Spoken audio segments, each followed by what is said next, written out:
పచ్చడి ఉంటే చాలు పిచ్చి పిచ్చిగా తింటాం. అందులోని చికెన్ పచ్చడి అంటే పిచ్చి కుక్కల్లా తింటాం. ఫస్ట్‌లో చికెన్ పచ్చడి అంటే చికెన్ పచ్చడా? చికెన్‌ని కూడా పచ్చడి పెడతారేట్రా అనుకునేవాళ్ళమే. కానీ మా అమ్మ పచ్చడి పెట్టడం చూసాక ఓహో! ఇలాగా అని అప్పుడు తెలిసింది. ముందు చికెన్‌కి పసుపు, ఉప్పు రాసి నూనెలో బాగా రోస్ట్‌గా ఏపాలి. ఎలా అంటే ఆ చికెన్ ముక్క ఇసిరితే బుర్ర బొక్కడిపోయేలాగా. ఆ తర్వాత అదే నూనెలో అల్లం వెల్లుల్లి పేస్ట్ ఏసి ఎర్రగా వచ్చేలా ఏపాలి.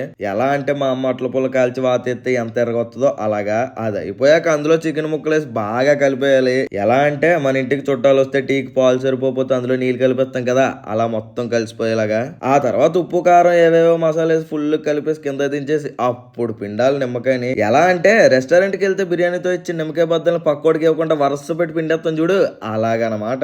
ఇక ఆ తర్వాత వేడి వేడి అన్నంలో చికెన్ పచ్చడి కలుపుకొని ఫుల్‌గా తింటే ఉంటది. ఎలా అంటే వారం రోజుల పాటు బాత్రూమ్ వదలకుండా మోషన్స్ పట్టుకొని ఎనకాతల నుంచి మంటొచ్చేలాగా. ఎలా ఉంది? వర్ణించలేని బాధరా. भाई लाइक करे फॉलो